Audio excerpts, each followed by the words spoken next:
Welcome back, you casual gamers. I'm sorry for the little delay of the whole week's thing. I've been doing some crazy stuff. But anyways, let's get right into this. I'm going to give you guys some tips on some Monster Hunter World. Now this game, 10 out of 10. Even with your friends, whoever you want to play with, 10 out of 10 game. I really highly suggest this game. Now I will be bringing you guys the campaign so far. I haven't got it to it yet all the way, but I will be bringing the campaign to you guys, and I will be showing you most of the monster fights and elders and stuff like that. So let's get right into this, guys. As you can tell by the title, I'm just going to give you guys some tips to do to make you a better hunter out there in the world. So tip number one, I'm going to give to you guys. I can't stress this enough. Find a weapon that you are comfortable with. Now, I understand it might be frustrating trying all the weapons, but you get one of every weapon at the start of the game. At the start of the game, you get all 14 weapons, whether it's long sword, bow, heavy sword, dual blades, depending on your play style. Now, I'm not saying everyone's the same, so depending on how you want to play, if you want a Dark Souls type thing, sword and shield. If you want, a fast pace, you want dual blades. If you want to just sit back, you want one of the bows. So tip number two, though, guys, another thing that really would help would be crafting. I really suggest this. Most people don't usually do it, but there is a ton of things you can craft. There's things to help with your HP get up higher. There's things for your stamina. There's things for more damage, more armor, and it's all by crafting. So go out there, farm some herbs, farm some, some tools to get yourself some health, stamina, etc. That is another thing that I can't stress enough that most people don't use, because demon powder and stuff like that that boosts your attack, it actually helps exponentially. I can't stress that enough either.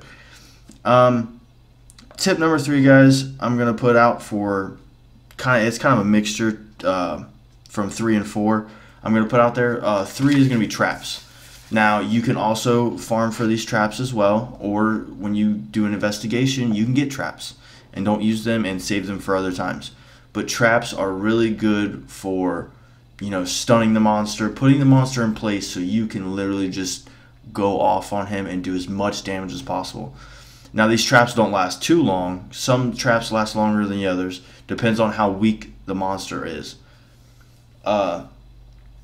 These traps are also good for, another farming mechanism, which would be tip number 4, which I'll get to in a second.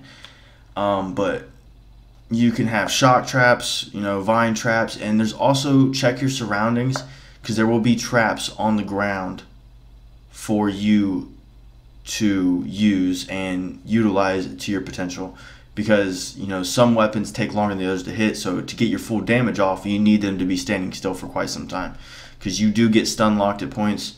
So I can't stress this enough. If you guys need tips or anything like that, just let me know down in the comment section what you guys want, and I will try and help you guys out as much as possible. But let's get on to tip number 4. Tip number 4, capturing versus actually killing the monster.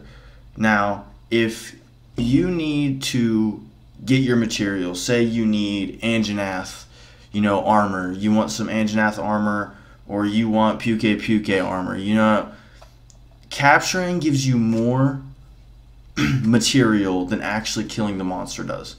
So if you go through an investigation and it says capture, you probably want to do those. But if it says hunt, you can do either or. So if it says hunt on your quest, you can either hunt the monster or you can capture the monster. Now, if you absolutely need material, you don't need the money, you're just there for the material, I suggest capturing the monster.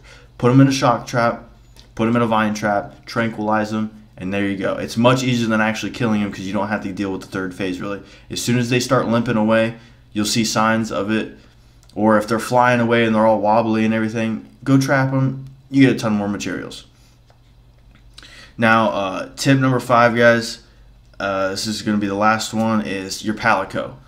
Now, your Palico can be used in a party of 2, 1, and 3 or 4 it cannot. Once you're in a party of 3 or 4, you get to that point where you don't need your Palico, and you obviously have other teammates. But 1 and 2, you guys can use it. It's better for your Palico to be with you solo, but their weapons as well is another big part of Monster Hunter World, because they can also stun, they can get you material for help you farming, they can cut off parts, they can blunt damage them and break parts, and the Palico is just another major part. It's like a sidekick pretty much, and certain weapons and everything else can help you progress into the story and help make fights so much easier.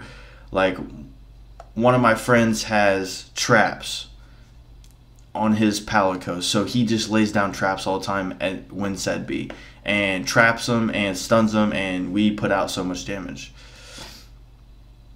But that is it for you guys today.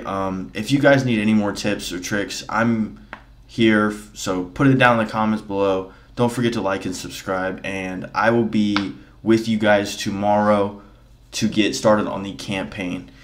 I have played through this a little bit, so I just wanted to get a general knowledge, because there's a ton of material in this game. I cannot stress that enough either. There is a ton of material to go through in this game. I probably have a good 40 hours in this game already. I know it's only been out for a week, and I'm probably maybe 20% of the way through with the game. There is so much material you guys don't even know. This is a great game. I suggest it 100%. That is my 5 tips for today, guys. If you guys need anything else, don't forget to drop it down in the comments below, and I will see you guys tomorrow with the campaign. Peace.